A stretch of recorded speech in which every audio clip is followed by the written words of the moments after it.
Welcome back to TomPadulaTV and to Program 8, Segment 3.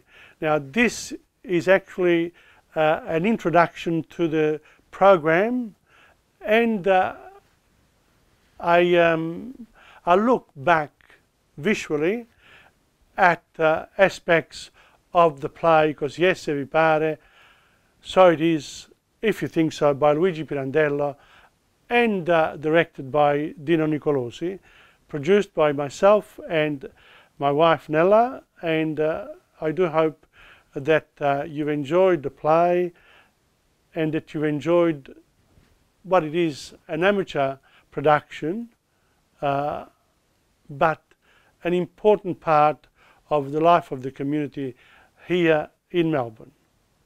Anyone who does theatre deserves my great admiration. Ciao, thank you for the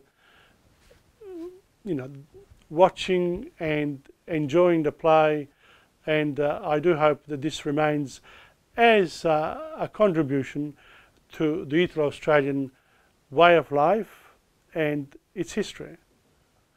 This latest production of the Italian Drama Company has offered the amateur actors within our group an invaluable opportunity to practice the science and the art of making theatre in a second language in Australia.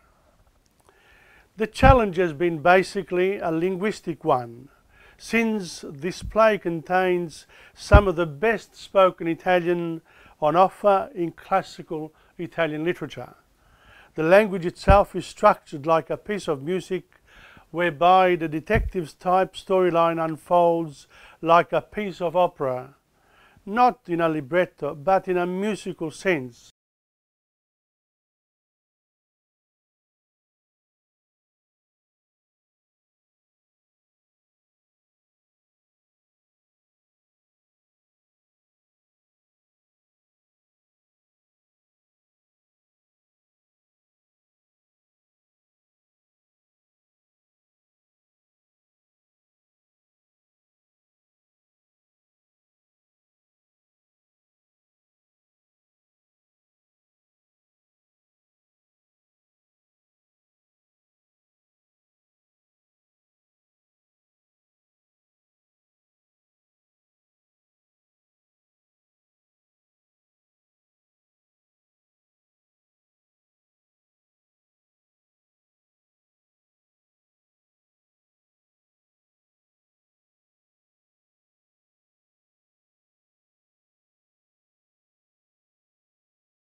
Logical suppositions, deliberate and predictable behaviour?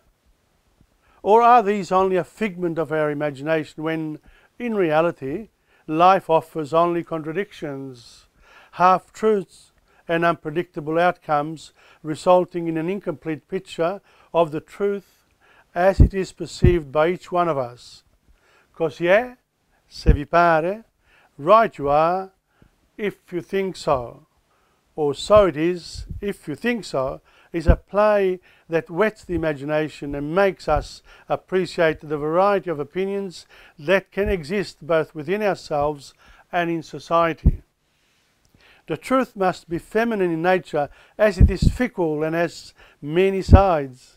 It can also be a challenge for all institutions and individuals that want to give it a masculine trait based on factual data and logical propositions. In the final analysis, truth is a hydra. Does each of its heads bite with any less ferocity? The consideration about the relativity of truth must lead us into a more tolerant outlook towards this humanity that is afflicted by so many contradictions and states of mind and body. Many of my close colleagues question this choice of play because they say that the public wants only to laugh and to be entertained.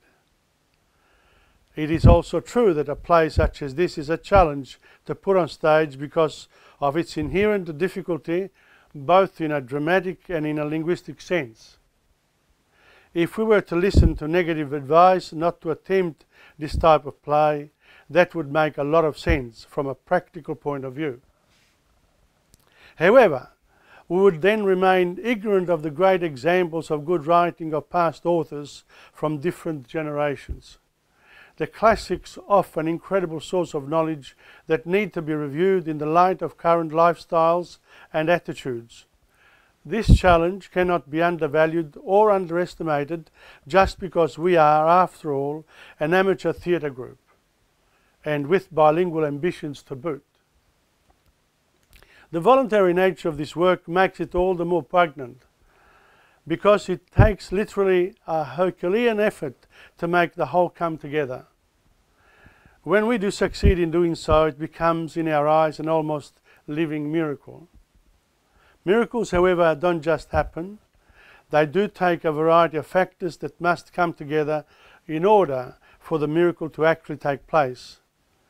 In a group situation of the voluntary kind, there must be, above all, a generosity of spirit, good leadership, tolerant outlooks towards others who may be at a different stage of their artistic development. In amateur theatre, it's important that a more prosaic state of mind exists in all those involved in order to achieve a quality of experience that allows each future artist in our midst to remain optimistic and positive. We have come to the realization that we don't really need genii in our midst. They are a class all of their own. What we need are people who have an affable disposition and a tenacious grip on the work in hand and reality. This particular production has allowed us to experience some of the initial joy that we felt when we first began this journey as the Italian Drama Company. The best part of it all now is the fact that we do so with some managerial experience of an amateur theatre company. We would like to thank most sincerely all involved in this production. If nothing else, it has reinforced in us the will to proceed into the future, within the wider consideration that we are human subject to change without notice. That's the way it is. Così è, se vi pare. Well, that's it for Cosi è, se vi pare. Don't forget TomPadulaTV.com for this particular play and so much, much more.